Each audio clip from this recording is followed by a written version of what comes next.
124쪽 보시면 서신서입니다. 서신서. 편지 한 통의 위력.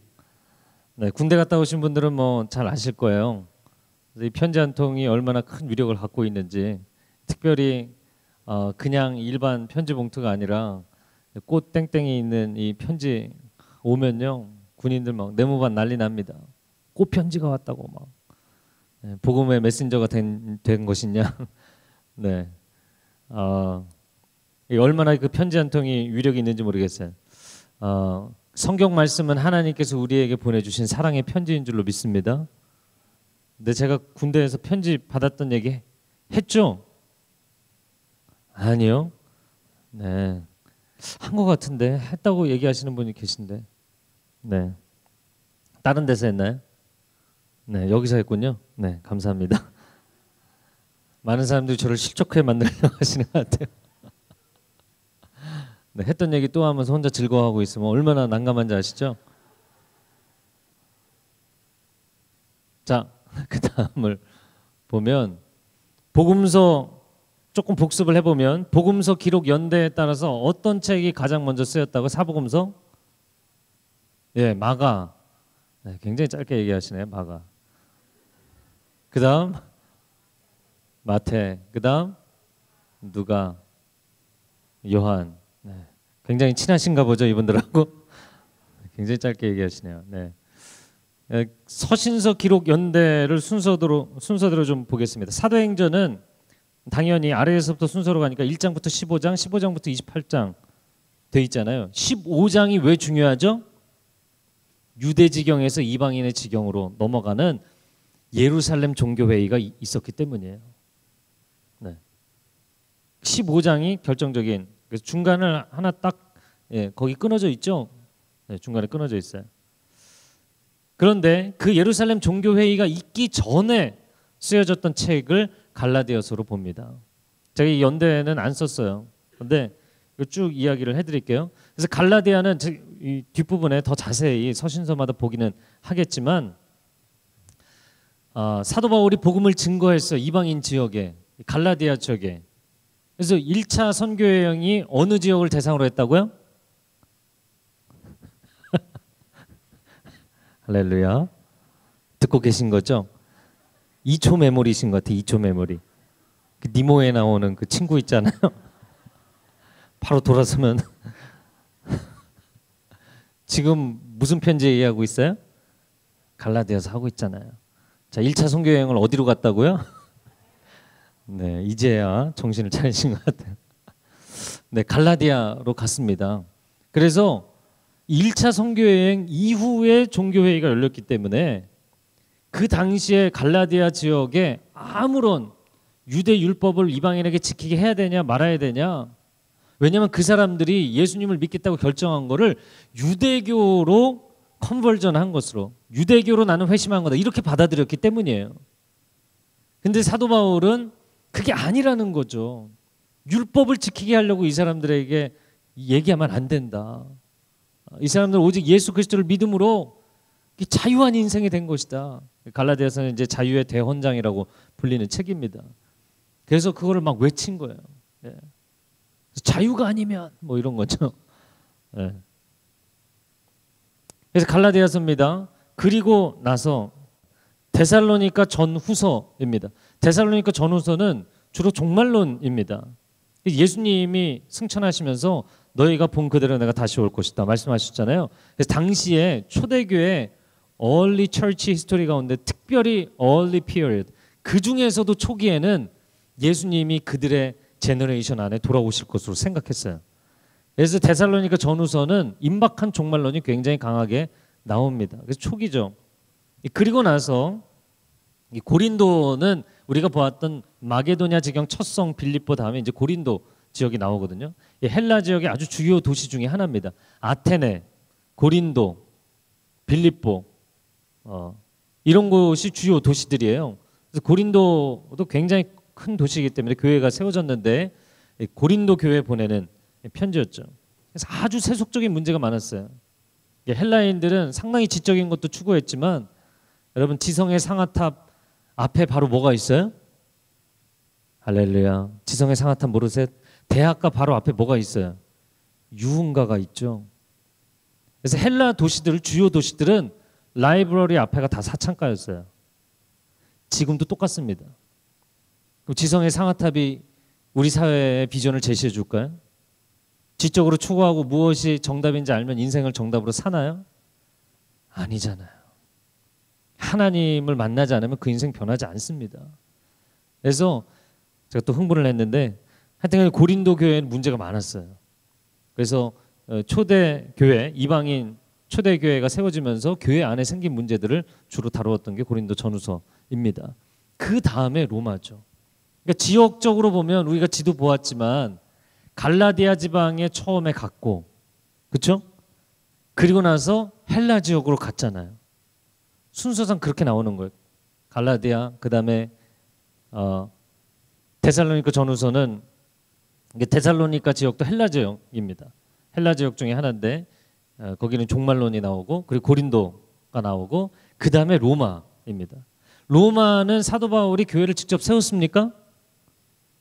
아니죠. 아닙니다. 그러면 언제 세워졌겠는가?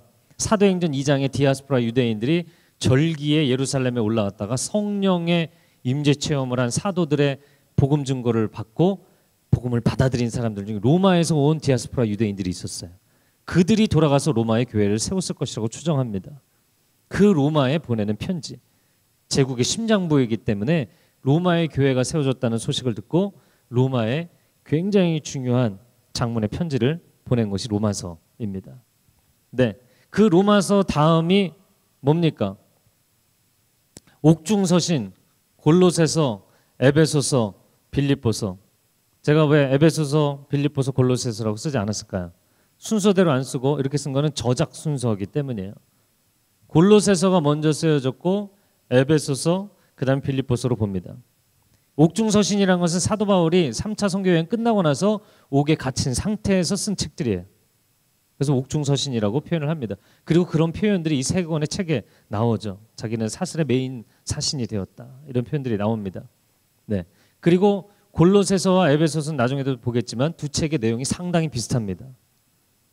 그래서 대부분 에베소서를 사람들이, 목회자들이 설교를 많이 하고 골로새서는 설교를 거의 많이 안 해요.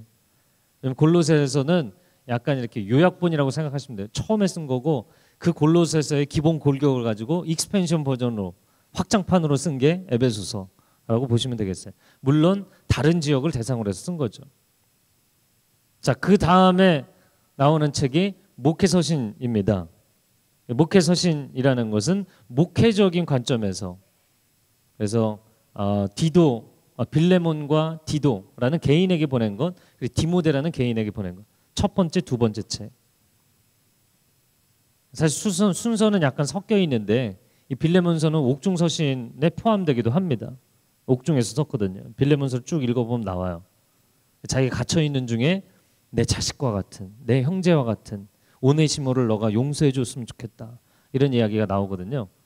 그래서 목회서신이자 옥중서신이 빌레몬서입니다. 그래서 그거는 사실 옥중서신 쪽으로 돌리는 게 좋을 것 같고, 뭐 그렇게도 포함시킬 수 있고, 빌립보서보다 먼저 쓰여졌을 것이다, 이렇게 봅니다.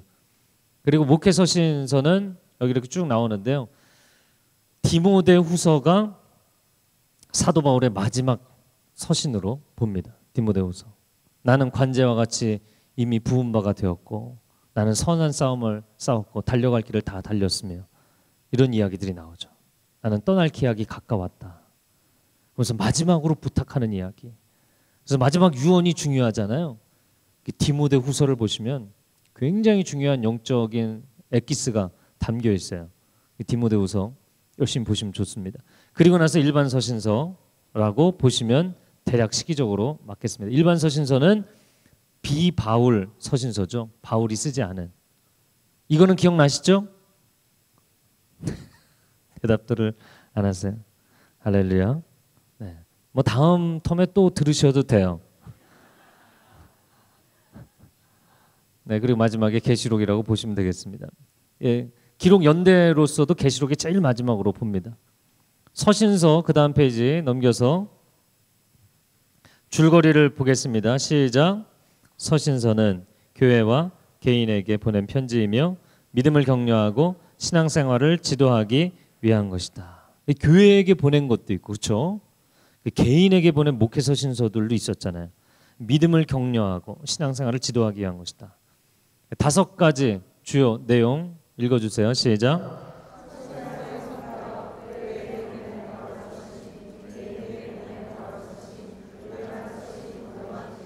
네, 서신서의 전반적인 성격에 대해서 이야기하고 바울 서신서를 2가지로 교회 개인으로 수신인에 따라서 나누고 그다음에 일반 서신 보고 마지막으로 요한계시록 보면 서신서는 끝이 나도록 하겠어요. 서신서의 성격부터 보면 믿음을 격려하고 신앙생활을 지도한다. 이미 이야기했죠. 그 내용 중에서 중요한 거는 구체적인 상황들을 가지고 있다라는 거예요. 거의 구체적인 상황에 동그라미 치시고 그에 대한 신학적 관점을 제시해 준 겁니다. 역사로 이야기하자면 역사는 도전과 응전이다. 이렇게 이야기하죠. Question and answer라고 생각하실 수도 있겠어요. 질의응답. 이거는 기독교 변증도 마찬가지입니다. 변증은 어떻게 시작이 됐냐면 다시 이야기를 좀 바꿔서 기독교 교리라는 게 있잖아요. 교리를 도대체 왜 만들었나? 그냥 성경 믿으면 되지. 교리를 왜 만들었을까요? 그거는 이단의 사상들이 거짓된 가르침들이 나오면서 그게 틀렸다라는 것을 변증해내기 위해서 무엇이 옳은가 기준을 세운 것이 교리예요. 그래서 이 서신서들은 대부분 문제 상황에 대해서 교리적 문제 아니면 신앙적인 문제, 삶의 문제, 관계의 문제 이런 것들을 다루다 보니까 무엇이 바른 것이냐를 제시하는 편지들을 쓰게 된 것입니다. 이해가 되시죠? 네. 자, 그러면 교회에게 보낸 바울 서신부터 보도록 하겠습니다. 사도행전 바로 다음에 어떤 책이 먼저 나와요? 로마. 네. 로마하고도 상당히 친하신가 봐요. 네. 로마서 다음에 위치상으로 고린도전후서 그다음에 갈라디아서입니다. 그러면 아까 연대순에 대해서는 쫙 이야기를 했는데 서신서들이 왜 이런 순서로 배치가 됐을까? 뭐 간단하게 생각하면 무슨 순서로 배치했을까요? 대략적으로 분량 순서로 쓴 것 같아요. 그죠? 로마서 상당히 길고 그다음에 고린도전서 후서 상당히 길거든요. 그 중에서 자, 이건 뭐 간단하게 정리한 겁니다. 훨씬 내용은 복잡한데 로마서의 핵심 주제가 있다면 율법과 복음입니다. 저를 따라해보세요. 로마서의 주제는 율법과 복음이다. 그 책의 핵심적인 신학적인 주제를 놓고 보면 구원론이에요. 그래서 여러분이 구원론에 관해서 내가 알고 싶다. 그럼 로마서를 보셔야 돼요. 로마서를 읽으시면 돼요. 근데 구원론을 또 로마서의 축소판이다 이야기할 수 있는 또 다른 교리 서신이 있죠. 이걸 교리 서신이라고도 부릅니다. 네, 로마서하고 성격이 비슷한 구원론을 다룬 책이 뭘까요? 갈라디아서입니다. 네, 훌륭하세요. 이쪽 구역이 상당히 훌륭하신 것 같아요.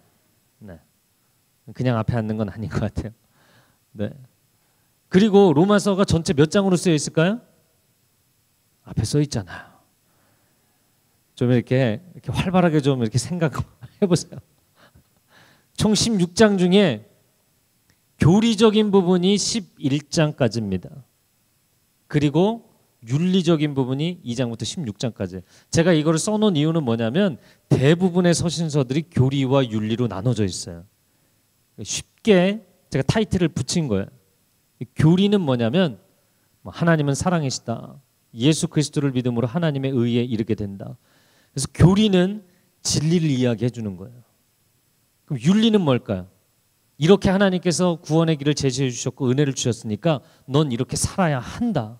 명령형으로 얘기하는 거예요. 그래서 1장부터 11장까지는 문장 형태가 다 어떻게 되어 있냐면 서술형이에요. 물론 뭐 의문형도 나와요. 그러나 이 진리이기 때문에 그냥 명제적인 겁니다. 다. 타협하지 않는 명제형이 다 서술형이에요. 그러면 12장부터는 어떤 형태로 나올까요? 명령형입니다. 너희 몸을 하나님이 기뻐하시는 거룩한 산 제사로 드리라. 이는 너희에 드릴 영적 예배니라. 무슨 얘기인지 아시겠죠? 그래서 12장에서 시작하면서부터는 명령어로 돼 있어요. 빛 가운데 살아라. 그리스도로 옷 입어라. 그리고 믿음이 약한 자들을 판단하지 마라. 전부 명령형으로 돼 있어요. 긍정형이냐 부정형이냐 차이일 뿐이지 윤리적인 삶은 명령입니다. 윤리는 선택이 아니고 명령이에요. 교리는 무엇입니까? 교리는 내가 의문을 제시할 수 있는 부분이 아니라 그건 진리로 그냥 받아들이는 부분이에요. 수용하고 믿는 부분입니다. 이게 로마서예요. 로마서 정말 이야기만 해도 흥분이 되는 책입니다. 로마서를 책을 펼쳐보시고요. 성경에. 펼치셨어요? 네. 로마서 1장 1절에 보면 그리스도 예수의 종 바울은 사도로 부르심을 받아 하나님의 복음을 위해 복음 동원해 주세요. 복음 그러면 우리는 그리스도의 복음 생각하잖아요. 그런데 그 그리스도의 복음을 처음으로 플래닝, 계획하시고 의도하시고 진행하시는 분이 누구세요? 하나님이시죠. 그래서 하나님의 복음이라고 표현했어요. 왜냐하면 예수 그리스도를 믿음으로 말미암아 그 십자가의 구속, 그 구원을 받아들임으로 말미암아 도저히 율법으로는 이룰 수 없었던 하나님의 의라는 기준에 His righteousness, 그분의 의라는 기준에 우리가 도달할 수 있게 된 거예요. 할렐루야. 네, 그게 이제 1장 17절에 나오는 복음에는 하나님의 의가 계시되 믿음으로부터 믿음에 이르게 합니다. 할렐루야. 네, 하나님의 복음, 예수 그리스도의 그 십자가, 구원의 그 복음 안에 하나님의 의가 나타났다. 근데 17절에 뭐라고 표현되어 있냐면 그 나타났다를 계시되어 있다라고 표현했죠. 계시는 무엇입니까? 사람이 알 수 없는 것을 확 오픈해서 보여주는 것. 하늘문이 열리는 것. 인간 세계 안에서는 도저히 찾을 수 없는. 그는 100% 의인이다. 이렇게 주장할 수 있는 사람 없다 그랬잖아요. 모든 사람이 죄를 범하였음에 하나님의 영광에 이르지 못하였더니. 이 로마서 3장이잖아요. 그런데 복음 안에는 그 의의 길이 열렸다는 거예요. 그게 드러나게 됐다는 거예요. 그래서 로마서의 주제를 제가 율법과 복음이라고 써놓기는 했지만 사실은 성경적 표현으로 이야기하자면 하나님의 의, 복음 안에 나타난 하나님의 의, 그게 핵심 주제입니다. 이 로마서가 정말 놀라운 것은 기독교 교리를 가장 잘 정리한 책이에요. 정말 이 로마서를 1장부터 11장까지 이 교리 부분을 읽으면요, 칼날 같습니다. 한치의 오차도 없어요. 표현의 틀림도 없어요. 정확하게 하나님의 그 진리, 구원의 진리에 대해서 좌우로 치우침이 없이 쫙 직선을 달려가는 것처럼. 네. 축구 이렇게 중거리 슛할 때 쫙 이렇게 날아가는 슛을 보면 빨랫줄 같다 그렇게 얘기하잖아요. 별 감동들이 없으신데 전 축구를 좋아해서 감동이 있거든요. 쫙 가는 것처럼 정말 한치의 오차도 없이 좌우로 치우치지 않고 진리를 풀어내는 것이 로마서예요. 율법과 복음의 긴장관계를 통해서 어떻게 사람이 하나님의 의에 이를 수가 있느냐. 하나님은 기준을, 하늘의 기준을 제시하시는데 땅에 있는 사람은 도저히 도달할 방법이 없고, 율법이라는 기준을 제시해 주셨지만, 방법을 제시해 주셨지만 율법을 통해서 결국에 인간이 알게 된 것은 나는 하나님의 기준에 이룰 수 없는 죄인이구나. 그것밖에 알게 된 게 없다는 거야. 그렇게 우리가 죄인 되었을 때 그리스도께서 우리를 위하여 죽으심으로 하나님께서 우리에게 대한 자신의 사랑을 보여주셨죠. 확증해 주셨죠. 네. 이 로마 교회를 향해서 복음의 진리가 무엇인가를 쫙 설명을 해줘요. 로마서는 굉장히 논리적인 책입니다. 여러분이 논리적 사고를 필요로 하시는 분들은 로마서를 열심히 탐독해 보세요. 근데 로마서는 저는 그냥 논리적인 책이라고 얘기하고 싶지 않고요. 성령에 불붙은 논리예요. 여러분이 아마 그런 경우 있었을 거예요. 어떤 사람이 굉장히 논리적으로 얘기 똑똑해요. 근데 들으면서 여기가 막 굉장히 차가워져. 네. 정말 징그럽게 얘기한다. 그런 경우 있죠. 근데 로마서는 읽잖아요. 논리적으로 정말 탁월합니다. 네. 이 전개해 나가는 방식이 역설적인 방식, 또 수사학적인 방식, 굉장히 다양한. 사실 이 사람은 그 유대 율법주의 바리새파에서 공부를 한 사람인데다가 헬라 문화를 섭렵한 사람이기 때문에 이 헤브라이즘과 헬레니즘을 양대 산맥을 통달한 사람이거든요. 이 사람의 글솜씨가 뭐 그 재능에다가 성령의 감동하심이 임하니까, 그리고 아라비아에서 수년 동안 이 율법과 복음에 대해서 깊이 연구했거든요. 하나님의 음성을 들으면서 스터디를 했거든요.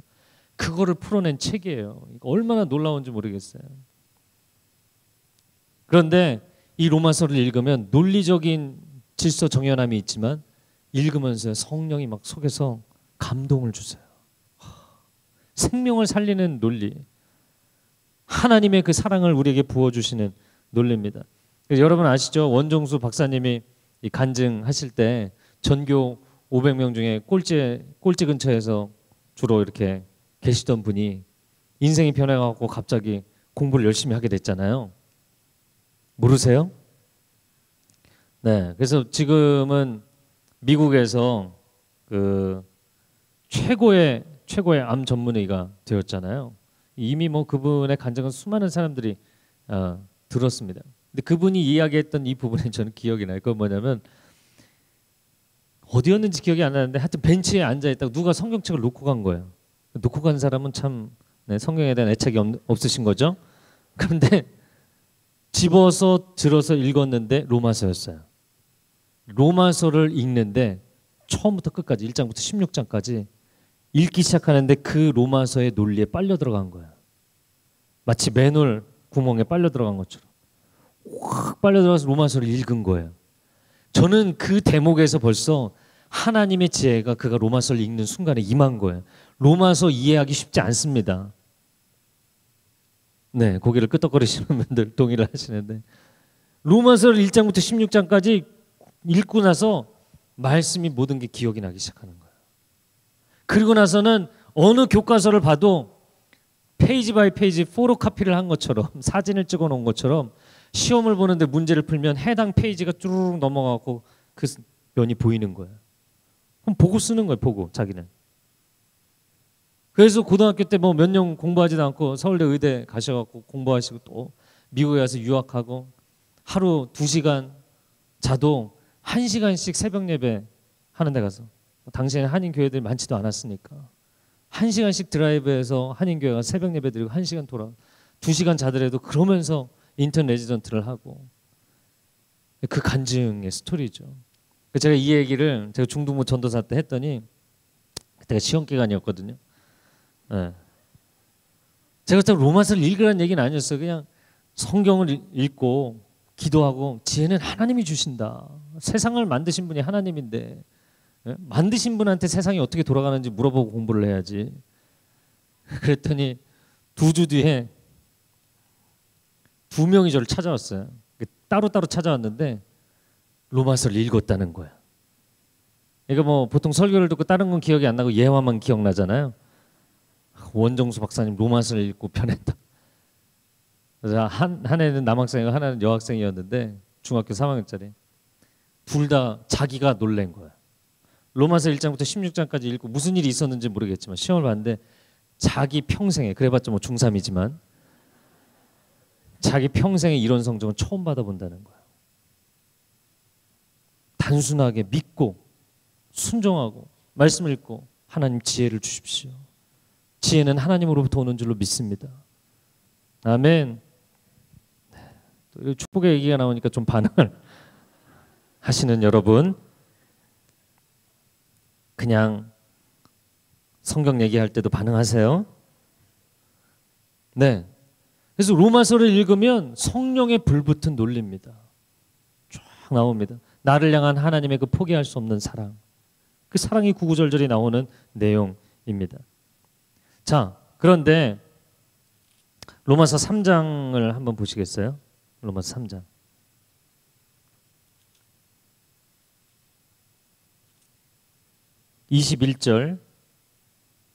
22절부터 한번 보면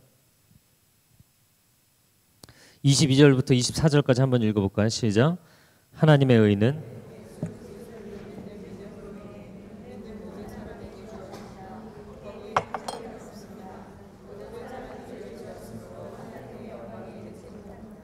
그러나 그리스도 예수 안에 있는 구속으로 인해 하나님의 은혜로 값없이 의롭다는 인정을 받습니다.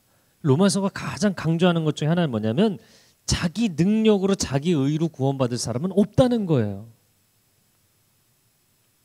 모든 사람이 죄를 범했기 때문에 하나님의 그 기준에 이를 사람은 아무도 없다는 거예요. 그러나 그리스도 예수 안에 있는 구속으로 인하여 하나님의 은혜로 값없이 의롭다는 하나님의 의의 기준에 이르렀다는 인정을 받게 되었다. 여러분, 행위로 구원을 받는 것입니까? 아니면 믿음으로 구원받는 것입니까? 믿음으로 구원받는 거 맞습니까? 근데 이제 뒷부분에 보면 야고보 같은 경우는 뭐라고 이야기하나요? 예루살렘 교회의 수장이 되었던 야고보, 행함이 없는 믿음은 죽은 것이다. 네? 영혼이 없는 몸이 죽은 것처럼. 그래서 굉장히 그 행함을 강조하잖아요. 그러니까 사실은 이 야고보 같은 경우는 유대 주이시 문화가 굉장히 강하기 때문에 여전히 그 행함을 상당히 많이 강조했어요. 그래서 루터와 같이 중세 종교개혁을 일으켰던 루터 같은 경우는 야고보서를 성경의 정경에서 빼버렸어요. 오직 믿음으로, 네? 솔라 피데, 오직 믿음으로 구원받는 것이다. 이렇게 주장했거든요. 왜? 중세 카톨릭은 행위를 굉장히 강조했기 때문에. 그러다 못해 뭐까지 팔았어요? 면죄부까지 팔았잖아요. 돈 내고 이거 사면 구원받는다고. 네, 뭐 카톨릭에 대해서 얘기하면 또 한도 끝도 없지만 하여튼간에. 그래서 여러분, 믿음으로 구원받는 것입니까? 아니면 행위로 구원받는 것입니까? 근데 믿음으로 구원받는다고 생각한다. 한번 손 들어보세요. 믿음으로 구원받는다. 제가 손 들어서 행함이 그래도 있어야 된다. 행함으로 구원받는 것이다. 손 들어보세요. 지난 텀에는 그래도 한 2명 있었는데 아무도 없어요. 이렇게 만지시는 분만 있네요. 네. 여러분, 그러면 믿음은 있는데 그 사람 행함이 없다면 그 사람 구원받습니까? 여러분은 어떠십니까? 갑자기 헷갈리세요? 내가 행함이 몇 점 정도 되지? 이렇게 생각되세요? 행함이 없는 믿음이란 건 죽은 거라고 했잖아요. 이게 헷갈리는 거예요. 그래서 챕터 1이 구원론이거든요. 사실은 신론, 인간론, 구원론이죠. 신론, 인간론, 창조론, 구원론 이렇게 흘러가야 되는데 인간에게 있어서 가장 절대절명의 문제는 구원의 문제거든요. 내가 구원받을 수 있느냐? 내가 이 땅을 떠날 때 언제 떠날지 모르잖아요. 하나님 나라에 갈 수 있느냐? 영원한 그 나라에 갈 수 있느냐? 이게 핵심 과제이기 때문에 이 구원론이 상당히 중요해요. 이 구원론은 영적으로 보자면 글쎄요, 가장 중요한, 이렇게 표현해서 하나님 죄송합니다, 가장 중요한 상품이에요. 그래서 당신 사실은 당신이 받은 그 구원, 확신이라는 거는 그거 가짜라고, 그 정품이 아니라고 얘기하는 게 수많은 이단 사입입니다. 이단들입니다. 구원론 이단이 가장 많은 거예요. 왜? 구원의 문제가 흔들어 놓으면 그 다음 사람 완전히 패닉 상태가 되거든요. 그럼 내가 어떻게 해야 구원을 받겠냐고. 그래서 끌고 가는 거예요. 자, 그런데 제가 지난번 강의 때도 했던 거지만 행위 구원이냐 믿음 구원이냐를 넘어서 저는 좀 다른 얘기를 하고 싶어요. 마지막 시간에 목사님 좀 이상한 소리 하려는 거 아닌가? 어느 단체에서 나오셨나? 도를 아십니까? 여러분, 행위 구원이냐 믿음 구원이냐, 사실 믿음 구원을 개신교가 강조합니다. 행위 구원이 아니라. 사실 이 결정적인 차이점이 가톨릭과 개신교의 차이라고 봐도 무리가 없을 정도입니다. 왜냐하면 고해성사를 하면 무슨 대죄의 소재가 있고 죄를 지은 것에 대해서 내가 페이백을 해야 되거든요. 성모기도를 하든지 주기도를 하든지 아니면 가서 봉사활동을 하든지 페이백을 해야지 그게 씻어지는 거거든요. 인간의 행위로 페이백이 되냐는 거죠. 이게 결정적인 차이예요. 은혜로 믿음으로 구원받는 것이다. 근데 은혜로 믿음으로 구원받았어요. 근데 그 다음에 그에 합당한 행위가 안 나와. 그럼 나는 뭐지? 난 구원 받은 건가? 이게 진짜 구원인가? 구원이 이렇게 밋밋한가? 하나님 만나면 인생이 변한다고 그랬는데. 그래서 사람들에게 그런 고민 자체를 없애준 것이 구원파예요. 그래서 구원의 교리를 공식화시킨 겁니다. 공식으로 아주 심플리파이, 단순화해갖고 공식으로 만든 거예요. 그래서 당신이 구원받은 날짜가 언제냐고. 나 잘 모르는데. 구원받은 생년월일이 필요하다. 몇 년, 몇 월, 며칠. 딱 그거 정하잖아요. 그거 왜 요구하는 줄 아세요? 그 날짜 이후에는 절대로 회개기도 하면 안 돼. 그래서 당신이 회개기도 하면 그건 잘못된 거라고. 왜? 이미 죄를 용서해 주셨다고 그랬는데. 그거에 대한 근거 구절은 성경이 무수히 많아요. 그래서 구원파 이단의 그 두목들을 보면, 목사라고 얘기 안 하겠어요? 두목들을 보면 티칭이 굉장히 탁월합니다. 상당히 논리적이에요. 그래서 내가 한번 들어보고 판단하리라. 그러면 바로 넘어가시게 돼 있어요. CD 이런 거 돌리고 막 그러거든요. 왜 여러분이 넘어가냐면 매우 논리적이기 때문이에요. 그런데 그 논리는 한쪽만 보여준다는 게 문제예요. 사도 바울 같은 경우 로마서 7장에 오호라 나는 공고한 사람이로다. 내 안에 두 가지 법이 있다. 여러분 사도 바울이 로마서 쓸 때 초창기였어요? 갈등할 때였어요? 서신서들 중에 그래도 중간 정도 아닙니까? 신앙생활 잘할 때입니다. 성령 충만할 때입니다. 자기 인생 헌신했을 때입니다. 그럼에도 불구하고 그런 사도 바울도 두 가지 마음의 갈등 속에서 끊임없이 몸부림쳤어요. 그럼 이런 사람은 문제 있는 사람이에요. 그래서 여러분은 만약에 여러분이 바울 서신서를 읽고 구원의 확신을 가지면 어떻게 되는 거예요? 네, 구원받지 못한 사람의 책을 읽고 구원의 확신을 가지시는 거죠. 구원파의 논리대로 얘기하자면. 디모데 전후서를 보면 뭐라고 나옵니까? 나는 죄인의 괴수라. 미쁘다 이 말이여 모든 사람들이 받을 만한 말이로다. 구세주께서 죄인들을 구하러 세상에 오셨다 하셨도다. 그런데 나는 그 죄인들 중에 괴수로다. 최악의 죄인이다. 그럼 뭐예요? 이 사람은 어떻게 된 거예요? 이 사람은 구원 못 받았네. 이거 아니라고요. 그러니까 단순 논리로 만들어서 절대로 회개할 필요가 없게.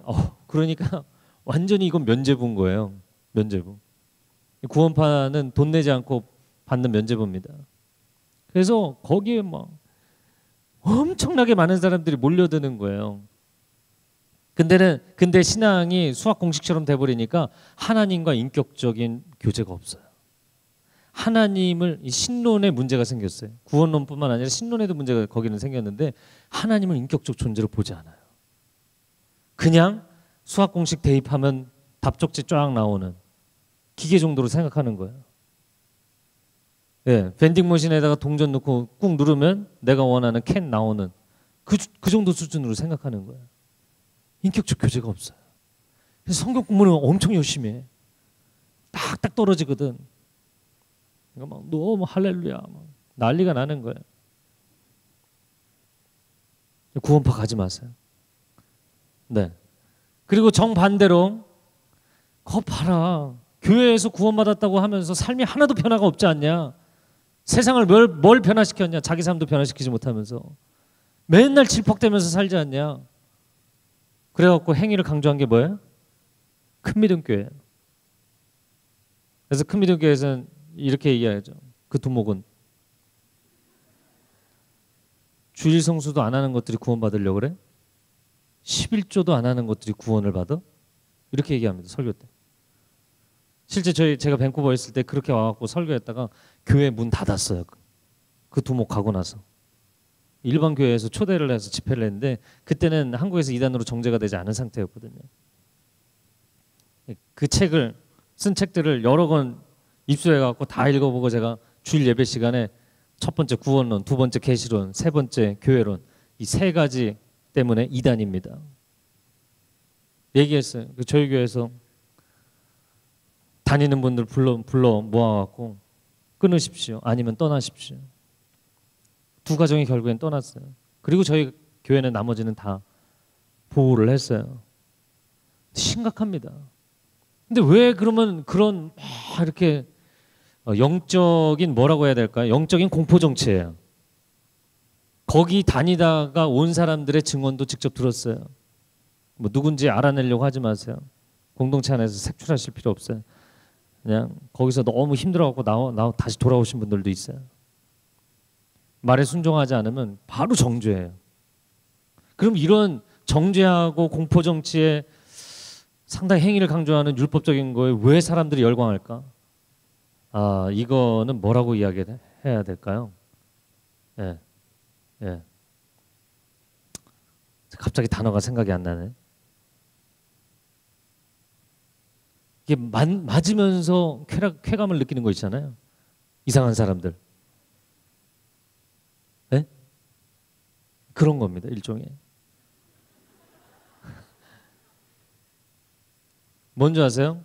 이 완벽주의자들도 사실 기질상 그런 게 있는데 자기 자신을 계속 채찍질합니다. 더 열심히. 만족이 없어요.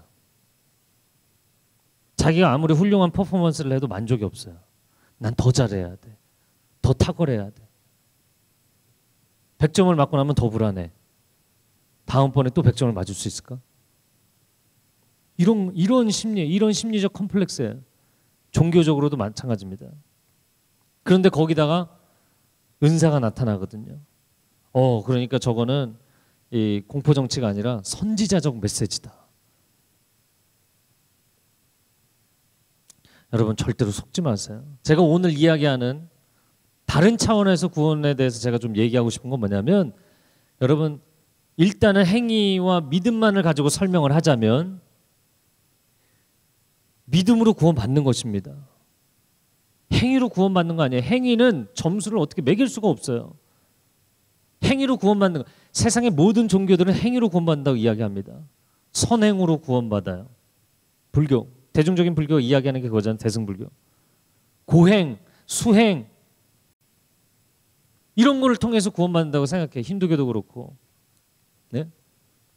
근데 사람의 행위가 과연 어느 정도 되면 구원을 받을 수 있는가? 제가 대학 때 친구가, 과에 있는 친구 중에 하나가 원불교 그 모임의 그 클럽의 리더였어요.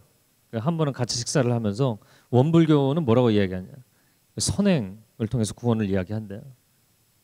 물론 용어는 좀 차이가 있지만, 그래서 제가 얘기했어요. 그러면 선행을 어느 정도 해야 되냐? 얘가 좀 당황스러워 하더라고요. 선행을 점수로 0점에서 100점부터로 수치를 만약에 한다면 몇 점 이상이어야 구원받냐? 당황스러워 하더라고요. 계속 질문을 들이댔어요. 100점 맞을 수 있는 사람이 세상에 있냐? 90점부터 구원받냐? 89.9는 올림 해주냐? 반올림? 89.4는 올림 해주냐? 반올림으로 떨어지냐? 대답 못하죠. 행위 구원론이라는 것은 여러분 그건 말이 안 되는 거예요. 네. 행위 구원이라는 건 말이 안 돼요. 믿음 구원이라는 건 뭐냐면, 자, 그래서 행위 구원론은 상대평가적 관점이에요. 근데 믿음 구원론은 뭐냐면 절대평가적 관점이에요. 그냥 상대방이 주는 선물을 그냥 믿음으로 받아들이는 거예요. 땡큐 하고. 둘 중에 하나입니다. 0점이든지 만점이든지, 합격이든지 불합격이든지 둘 중에 하나밖에 없어요. 그 중간에 얘는 조금 더 선하니까, 네? 천국의 아랫목에 앉고 뭐 이런 거 없어요. 무슨 얘기인지 아세요? 네. 물론 상급의 차이는 있겠죠. 천국 구원받고 못 받고의 문제에 있어서 그런 차이가 없다는 거예요. 전적인 하나님의 은혜, 아무도 구원받을 자격이 없는데 하나님의 은혜로 구원받는 거예요. 근데 제가 오늘 여러분에게 이야기하고 싶은 또 다른 관점이란 건 뭐냐면, 그러나 많은 사람들이 여전히 이렇게 설명을 해줘도 못 알아듣잖아요. 나는 믿음을 가졌고 예수 그리스도를 믿고 하나님의 아버지라고 고백하는데 왜 삶의 자연스러운 당연한 팔로워업으로서의 삶의 변화가 안 일어나느냐. 이것 때문에 수많은 사람들이 결국 구원의 확신이 흔들리고, 이단이 와서 이렇게 해주면 속이 시원하니까, 자기 귀를 즐겁게 해주니까 결국 거기 따라가는 거거든요. 너무나 많은 사람들이 이단으로 가거든요. 자, 믿음 구원과 행위 구원의 이 두 가지 컨트레스트, 이 대조의 패러다임에 있어서 가장 심각한 문제는 뭐냐면, 잘 들으세요. 이거 굉장히 중요한 거예요. 가장 심각한 관점의 문제는 뭐냐면 인간이 믿음을 선택하느냐 인간이 행위를 선택하느냐 인간 중심적 관점이라는 거예요. 이해하셨어요? 이해하셨어요? 성경은 뭐라고까지 이야기를 하냐면 믿음조차도 하나님의 선물이다 이렇게 이야기를 합니다. 구원은 우리에게서 나오는 것이 아닙니다. 내가 행위를 선택하느냐 믿음을 선택하느냐에 따라서 구원이 결정되는 거 아니고요. 아무도 구원받을 능력이 없어요. 늪에 빠져들어가는 구제불능의 인생을 주께서 주권적으로 건져주시는 거예요. 할렐루야. 이 관점이 중요해요. 그래서 이걸 조금 다른 표현으로 이야기를 하자면 존재론적 구원이에요. 우리가 천국에 가는 것은 내가 믿음이라는 정답을 그 수학 공식에 대입하면 구원이라는 답쪽지가 나오는 천국행이라는 티켓이 딸가닥하고 떨어지는 어떤 교리의 공식을 외워서 구원받는 게 아니라는 겁니다. 아니면 내가 행위를 정말 거룩하게 살아서 구원을 받는 것도 아니라는 거예요.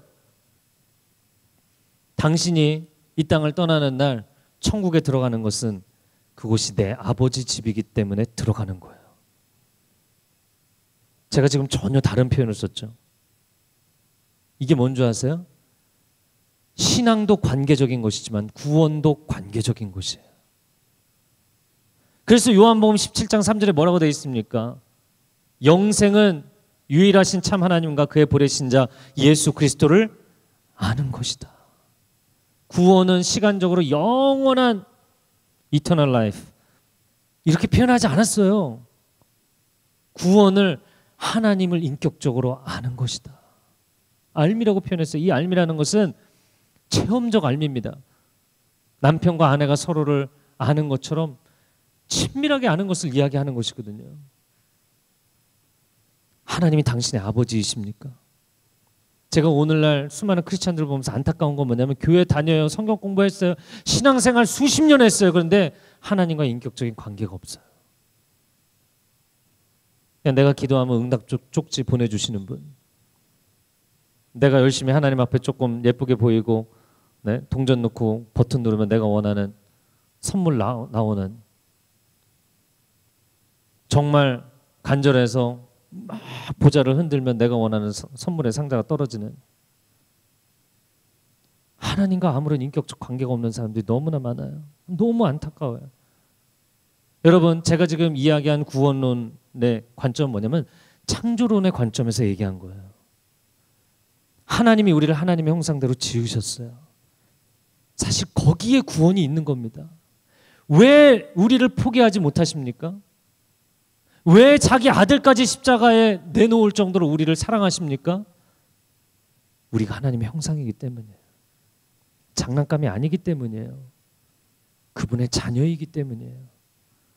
그래서 우리를 구원하시는 겁니다. 뭐 내가 믿음이라는 걸 딱 내세워서 행위라는 걸 내세워서 착각하지 마세요. 그래서 너무나 많은 경우에 인간 중심적인 이 교리적 관점에서 끊임없이 논쟁하고 이단들은 그거 갖고 또 장난치고 정통 교회들은 아니다 그런 거 신경 쓰지 마라 믿음으로 구원받는 거다 믿음으로 구원받는다는 것 얘기는 하는데 관계적 신앙에 대해서 신앙의 성숙에 대해서 관계의 성숙에 대해서 그리고 결국에는 사랑하면 어디까지 가야 돼요? 헌신하기까지 가야 되거든요. 근데 연애는 잔뜩 하고 결혼할 생각이 없어. 나쁜 것들이잖아요. 최악의 캐릭터들이잖아요. 왜 상대방이 나를 엄청 사랑하는 걸 알아요. 근데 나는 평소에 튕겨. 내가 하고 싶은 대로 다 다니고 내가 만나고 싶은 사람들 만나고 교제도 딴 사람하고 해. 그러다가 얘하고 깨졌어. 그러면 어디로 가요? 나를 무지 사랑하고 기다리는 애한테 가서 잠깐 기대는 거야. 얘가 밥도 사줘, 위로해줘, 여행도 같이 다녀줘, 위로의 말도 해줘. 힘나면 뒤도 돌아보지 않고 떠나죠.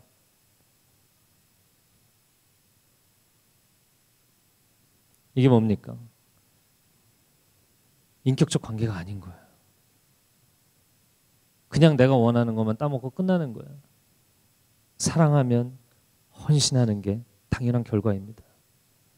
오늘날 정통교회 믿음으로 구원받는 거 맞습니다. 그러나 그게 하나의 말하자면 당신의 인생의 면죄부가 돼서는 안 된다는 거예요.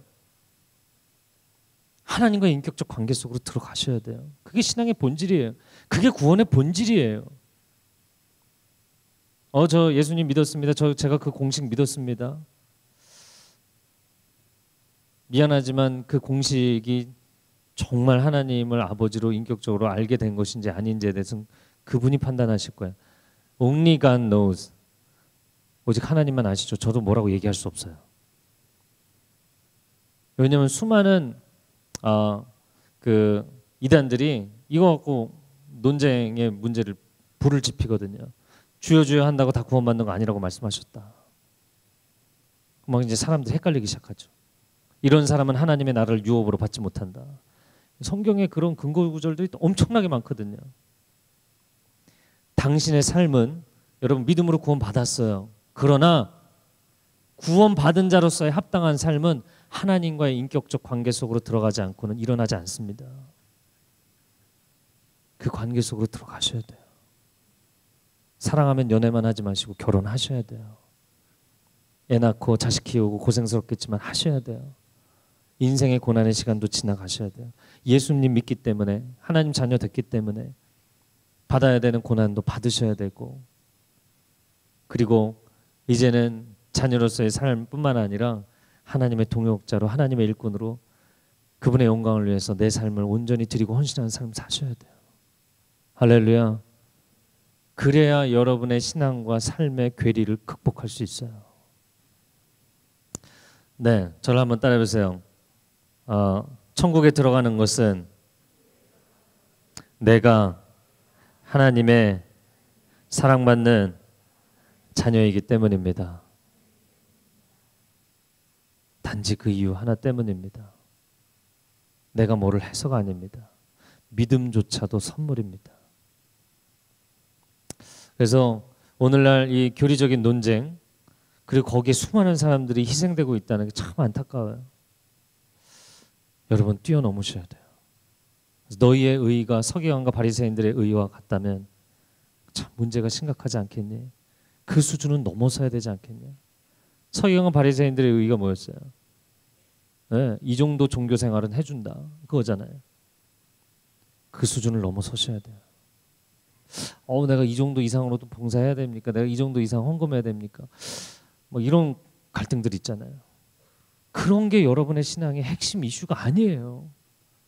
하나님은 정말 내 아버지로 사랑하고 정말 아들을 내어주시기까지 나를 사랑하신 그 사랑이 어떠한 사랑인지를 알아가고 왜 날 사랑하나 왜 날 사랑하나 그 사랑을 깊이 체험해서 나도 그분을 너무나 사랑하게 되는 것.